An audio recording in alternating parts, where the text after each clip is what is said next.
Hello everyone, I'm Yunzhe Li, and today I want to introduce our project is called Larger Model RecG, a semantic bias aware framework for zero-shot sequential recommendation. And all the authors are from the University of Illinois Urbana-Champaign. Yeah, and before of this, to introduce our presentation, I think there is really a good connection between our works and the previous one. And the previous one is called like the no one left behind, right? And we can move it one step further.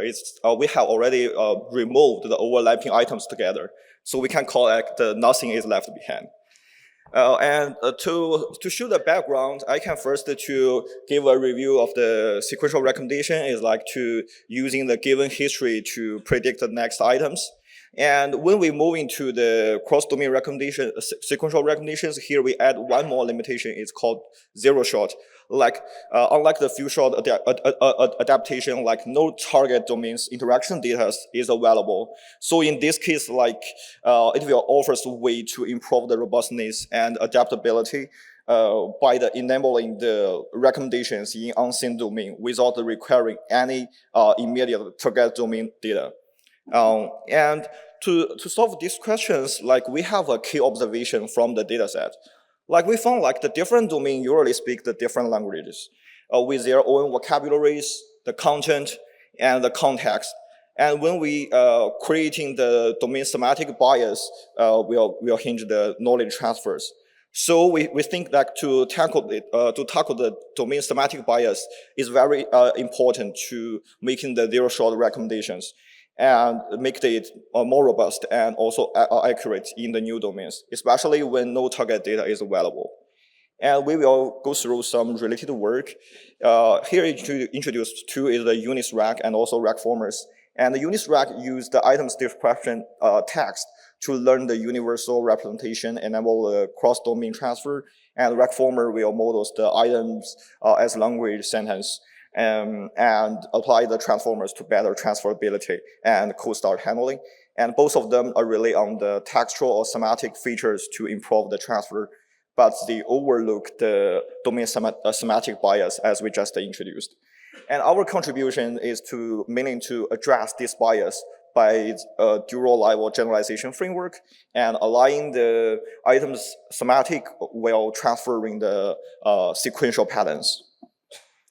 Okay, here I will introduce brief introduce about the framework. Like first, like we propose a unified sequential framework, which can extend most of the existing sequential recommendations to the zero-shot cross-domain settings with a larger model-based semantic projection layer. And also, we propose the dual level generalization. One is the item level, which align the embeddings across domain. And the second one is the sequential level. We transfer shared behaviors patterns through the clustering and also the attention mechanism. Okay, first one is the unified sequential framework. And we forms the backbone of our RecG models. It encodes the items metadata into the rich and high dimensional embeddings, and then mapping these embeddings into a space which can capture the sequential dependencies between the items using any existing sequential recommenders. And in our work, we tried three different common base models: is the BERT for rank, SAS rank, and also GRU for rank. And we think this can represent a large group of the sequential recommendation systems, which can be fit in our frameworks. And we will making them to adaptive across different domains. Okay, so after we introduced the unified sequential framework, we introduced the two generalization ways. Like first is the item level. So we think the semantic embeddings which can do the zero-shot generalizations should fit two conditions. The first one is the interdomain compactness, which requires the item embeddings from the different domains closely aligned in the embedding space, and also reducing the domain semantic bias and enabling the effective knowledge transfer. And the second one is in the different way, like we call the intra-domain diversity, which requires the item embeddings within the same domain will remain the distinct and capturing the fine-grained variability and also the preventing the representations from the model collapse. Yes, and here we first have the interdomain compactness. It is by minimizing the entropy of the similarity distribution between the embeddings and the center of other domains cluster, and minimize the inter-loss will encourage the embeddings to align with the center of other domains, enhancing the compactness and reducing the domain semantic bias. However, it is still it is still insufficient to ensure the diversity within the same domain. So to address this, we propose another objectives and for the intra-domains diversity. I think they are using the similar ways, but just the different directions. Like it is prevents the embeddings from clasping into the overlays similar representations, and it can preserve the fine-grained variability within each domain. And we will add both of them together as our generalization regularization laws. And these laws can be also aggregated with the recommendation laws within which we just introduced for the unified sequential recommendation. Yeah, and after that we have the sequential level generalization, because the item level generalization only focuses on aligning the static item embeddings across domain, but it still overlooks the sequential orders informations, which is very important in doing the sequential recommendation. So we add this, which abstract the temporal or relationship structures governing the item's progression within the sequence, which it could capture dynamic relationships and transitions in the user preference. These patterns highlight the commonality of the user behaviors across different domains and making them particularly valuable, which can be used for the knowledge transfer and to bridging the gap from the item level to the sequential recommendation.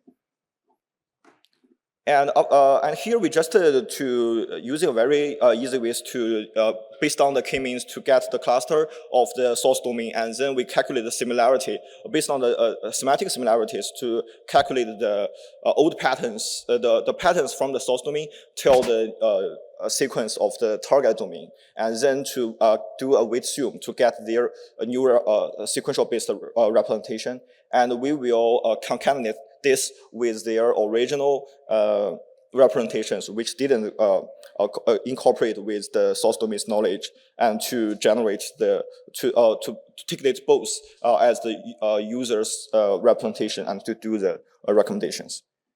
Okay, and now I will introduce some experimental results.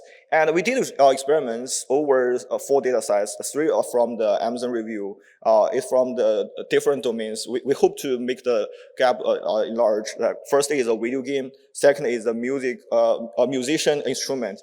And the third one is the industrial and scientific. I think it should be this name. And we still choose another one from the different data source. It's called Steam, which is a video game data set. Yeah, and from the experiments, main experiments, which we done is a 0 shot. We have 3 key observations at first.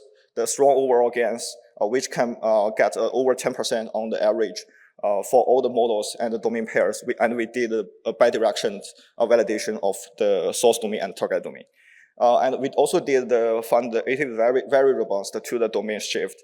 And also the third one is like we have handled the hard domain pairs, especially for example, the STEAM and to the industrial and scientific, which has a huge semantic gap, and it can achieve nearly 30% of the relative improvement over the baseline.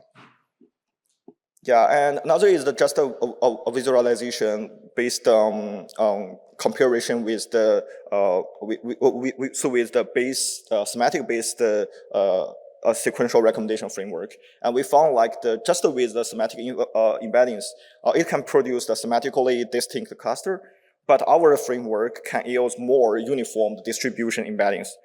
From this figure, you can see like they can be the totally similar distribution, which can improve in the generalization and robustness across the domains. And we also have some like the in-domain recommendation performance and also some ablation study, which can be seen in the details of our paper.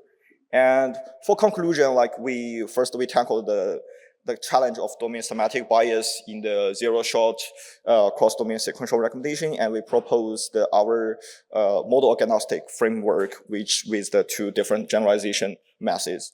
And third is the empirical study, like we should outperform the SOTA baselines across diverse domains and efficient and scalability. And that's all. Thank you. It's pretty impressive that you can have such a huge gains by zero-shot transfer. And of course, I'm partial to GRU4REC, but I wanted just to ask kind of how different can be domains where the knowledge can be still transferred. So can I do, I don't know, daily shopping on Walmart and then improve Netflix recommendations? Okay, yeah, thank you. And I think this is an interesting question. And that's also why when we're choosing the data set, we try to do something which has a huge semantic gaps. But as you can see, like even in the zero-shot cross-domain results, we see like with a larger semantic bias or gaps between the different domains, our models can achieve the better improvement, the relative improvement. But we still need to thinking about when compared to the in-domain recommendations. There's still the question, like even with the relative improvement gained huge, but it still have a larger and larger gap between the in-domain recommendations. So in this case, I still recommend like we need to consider about the not to utilize under the which is totally unrelated semantics informations. In this case, even the relative gain is quite huge, but it still doesn't make sense to giving the precise recommendations.